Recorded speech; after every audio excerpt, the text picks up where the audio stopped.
ಸಾಮಾಜಿಕ ಹಿನ್ನಡೆಯನ್ನು ಅನುಭವಿಸಿದಂಥ ಅನೇಕ ಜಾತಿಗಳು ಜನರು ಬಹುಸಂಖ್ಯಾತರು ಈ ದೇಶದಲ್ಲಿ ಇದ್ದರು.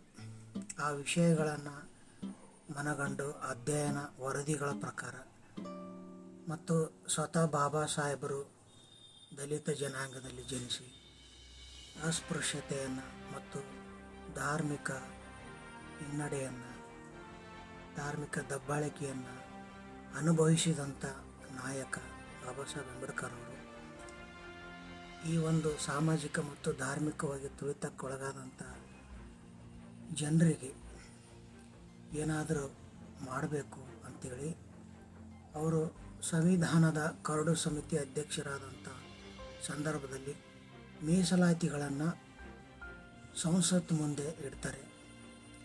ಅನೇಕ ಚರ್ಚೆಗಳ ನಂತರ ಮೀಸಲಾತಿಯನ್ನು ಪ್ರಕಟ ಮಾಡಲಾಗುತ್ತೆ ಮತ್ತು ಸಂವಿಧಾನದಲ್ಲಿ ಸೇರಿಸಲಾಗುತ್ತೆ. ಏನು ಈ ಮೀಸಲಾತಿ ಅಂತಂದರೆ, ಸಂವಿಧಾನದ ಅನುಚ್ಛೇದಗಳ ಪ್ರಕಾರ, ಕಾಯ್ದೆಗಳ ಪ್ರಕಾರ SC ಮತ್ತು ST ಸಮುದಾಯಗಳಿಗೆ ಕೆಲವು ವರ್ಷಗಳ ತನಕ, ಅಂದರೆ ಬಾಬಾ ಸಾಹೇಬರು ಪರ್ಟಿಕ್ಯುಲರ್ ಆಗಿ 10 ವರ್ಷಗಳ ತನಕ ವಿಶೇಷವಾದಂತಹ ಸಾಂವಿಧಾನಿಕ ಸೌಲಭ್ಯಗಳು ಈ ಮೀಸಲಾತಿ ಮುಖಾಂತರ ST ಮತ್ತು SC ಸಮುದಾಯಗಳಿಗೆ ಮತ್ತು ಇತರೆ ಸಮುದಾಯಗಳಿಗೆ ಕೊಡಬೇಕಂತಕ್ಕಂಥದ್ದು ವಿಚಾರವನ್ನು ಹೇಳಿದರು. ಆದರೆ ಈ ಮೀಸಲಾತಿ ತೆಗೆದುಕೊಂಡಂತಹ ಸಮುದಾಯಗಳು ಇವತ್ತಿನವರೆಗೆ ದೇಶ ಸ್ವತಂತ್ರಗೊಂಡು 75 ವರ್ಷಗಳ ಕಳೆದರ ಮೇಲೆ ಎಷ್ಟರ ಮಟ್ಟಿಗೆ ಮೀಸಲಾತಿ ಸೌಲಭ್ಯವನ್ನು ಬಳಸಿಕೊಂಡು ಸಮಾಜದ ಮುನ್ನೆಲೆಗೆ ಬಂದಿದ್ದಾವೆ ಅನ್ನುವಂಥದ್ದು ನಾವು ಇವತ್ತು ವಿಚಾರ ಮಾಡಬೇಕಾಗುತ್ತೆ. ಏನು ಉದ್ದೇಶ, ಯಾವ ಉದ್ದೇಶ ಇಟ್ಕೊಂಡು ಬಾಬಾ ಸಾಹೇಬರು ಮತ್ತು ಅಂದಿನ ಸಂವಿಧಾನ ರಚನಾಕಾರರು ಮತ್ತು ಸಮಾಜದ ಉನ್ನತ ನಾಯಕರು ಮೀಸಲಾತಿ ಬಳಸಿಕೊಂಡು ಸಮಾಜದ ಮುನ್ನೆಲೆಗೆ ಬರಬೇಕಂತಕ್ಕಂಥ ವಿಚಾರವನ್ನು ಏನು ಇಟ್ಕೊಂಡಿದ್ರು ಅದು ಇವತ್ತಿನವರೆಗೂ ಕೂಡ 100% ಸಕ್ಸಸ್ ಆಗಲಿಲ್ಲ. ಬಾಬಾ ಸಾಹೇಬರು 10 ವರ್ಷ ತನಕ ಮುಂದುವರಿಸಿ, ಅಗತ್ಯ ಬಿದ್ದಲ್ಲಿ 20 ವರ್ಷ ತನಕ ಆದ್ರೆ ಮುಂದುವರಿಸಬಹುದು ಅನ್ನುವಂಥ ವಿಚಾರವನ್ನು ಕ್ಯಾಬಿನೆಟ್ ಮುಂದೆ ಇಟ್ಟಿದ್ರು. ಮೀಸಲಾತಿಯನ್ನು 70 ವರ್ಷ ಕಳೆದರೂ ಕೂಡ ಇದುವರೆಗೂ SC ST ಸಮುದಾಯ 100% ಸಮಾಜಮುಖಿಯಾಗಿ ಯಾಕೆ ಬೆಳೀತಾ ಇಲ್ಲ ಅನ್ನುವಂಥ ಪ್ರಶ್ನೆ. ಇದಕ್ಕೆ ಮುಖ್ಯ ಕಾರಣ ಏನಂದರೆ SC ಮತ್ತು ST ಸಮುದಾಯದ ನಾಯಕರುಗಳು, ಮುಂಚೂಣಿಯಲ್ಲಿರುವಂಥ ಪ್ರಮುಖರುಗಳೇ ಕಾರಣ. ಹೇಗೆ ಅಂತಂದರೆ, ಬಾಬಾ ಸಾಹೇಬರು ಹೇಳಿರೋ ಪ್ರಕಾರ ಆಯಾ ಜಾತಿಯ ಮೀಸಲು ಪಡೆದಂಥ ಮತ್ತು ಸಮಾಜಮುಖಿಯಾಗಿ ಬೆಳೆದಂತಹ ವ್ಯಕ್ತಿಗಳು, ಮೀಸಲಾತಿಯನ್ನು ಬಳಸಿಕೊಂಡು ಬೆಳೆದಂಥ ವ್ಯಕ್ತಿಗಳು ಆ ಮೀಸಲಾತಿ ಸೌಲಭ್ಯದಿಂದ ಹೊರಗುಳಿದು ಉಳಿದಂಥ ಆ ಮೀಸಲು ಸಮಾಜಕ್ಕೆ ಅದನ್ನು ಬಳಸಿಕೊಂಡು, ಮೀಸಲಾತಿಯನ್ನು ಬಳಸಿಕೊಂಡು ಅವರು ಮೇಲೆ ಬರುವಂಥದ್ದು ಅನ್ನುವಂಥ ವಿಚಾರವನ್ನು ಬಾಬಾ ಸಾಹೇಬ್ ಅಂಬೇಡ್ಕರ್ ಹೇಳಿದರು. ಆದರೆ ಅದು ಇವತ್ತು ಆಗ್ತಾ ಇಲ್ಲ.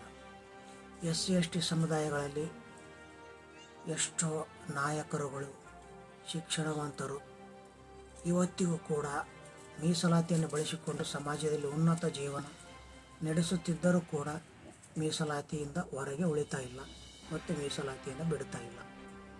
ನಮ್ಮ ಸರ್ಕಾರಗಳು ಕೂಡ ಇವತ್ತಿವರೆಗೂ ಈ ರೀತಿಯ ತಿದ್ದುಪಡಿ ಕಾನೂನುಗಳನ್ನು ಜಾರಿಗೆ ತಂದಿರುವುದಿಲ್ಲ. ಯಾವ ರೀತಿ ಅಂತಂದರೆ, ಯಾವ ಮೀಸಲಾತಿ ಬಳಸಿಕೊಂಡು ಸಮಾಜದಲ್ಲಿ ಬೆಳೆದಂತಹ ಕುಟುಂಬಗಳನ್ನು, ಮೀಸಲಾತಿಯಿಂದ ವ್ಯಕ್ತಿಗಳನ್ನು ಅಥವಾ ಕುಟುಂಬಗಳನ್ನು ಮೀಸಲಾತಿಯಿಂದ ಹೊರಗೆ ಇಡಬೇಕನ್ನುವಂಥ ವಿಚಾರ ಸಂವಿಧಾನಗಳು ಮತ್ತು ಇವತ್ತಿನ ಸರ್ಕಾರಗಳು ಸಾಂವಿಧಾನಿಕ ತಿದ್ದುಪಡಿ ತರ್ತಾ ಇಲ್ಲ. ಅದಕ್ಕೆ ಕಾರಣ ತಮಗೆಲ್ಲ ಗೊತ್ತಿದೆ. ವೋಟ್ ಬ್ಯಾಂಕ್ ಇರ್ಬೋದು, ಓಲೈಕೆ ರಾಜಕಾರಣ ಇರ್ಬೋದು, ಮತ್ತೊಂದು ಮಗದೊಂದು. ಎಲ್ಲಿಯವರೆಗೆ SC ಮತ್ತು ST ಸಮುದಾಯದ ನಾಯಕರುಗಳು ಮತ್ತು ಕೆಲವು ಬುದ್ಧಿವಂತರು, ಶಿಕ್ಷಣವಂತರು ಈ ಮೀಸಲಾತಿ ಬಳಸಿಕೊಂಡ ಮೇಲೆ ಆ ಮೀಸಲಾತಿಯಿಂದ ಉಳಿದಂಥ ನಮ್ಮ ಅಣ್ಣ ತಮ್ಮಂದರಿಗೆ, ಅಕ್ಕ ತಂಗಿಯರಿಗೆ, ನಮ್ಮ ಬಂಧು ಭಗಿನಿಯರಿಗೆ ಮೀಸಲಾತಿಯನ್ನು ಪ್ರಾಮಾಣಿಕವಾಗಿ ಅವರಿಗೆ ಉಪಯೋಗ ಆಗೋ ರೀತಿ ಎಲ್ಲಿವರೆಗೆ ಮಾಡೋದಿಲ್ವೋ ಅಲ್ಲಿ ತನಕ ಇನ್ನು 100 ವರ್ಷ ಮೀಸಲಾತಿ ಸಂವಿಧಾನದಲ್ಲಿ ಅವಕಾಶ ಕೊಟ್ಟರೂ ಕೂಡ SC/ST ಸಮುದಾಯಗಳು 100% ಪ್ರಗತಿಯನ್ನು ಹೊಂದಲಿಕ್ಕೆ ಸಾಧ್ಯ ಇಲ್ಲ. ಇವತ್ತಿಗೂ ಕೂಡ SC ಮತ್ತು ST ಸಮುದಾಯಗಳಲ್ಲಿ ಪ್ರತಿಶತ 60ರಿಂದ 70% ಜನರಿಗೆ ಶಿಕ್ಷಣ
ಜೈ ಹಿಂದ್, ಜೈ ಭಾರತ್, ನಮಸ್ಕಾರ.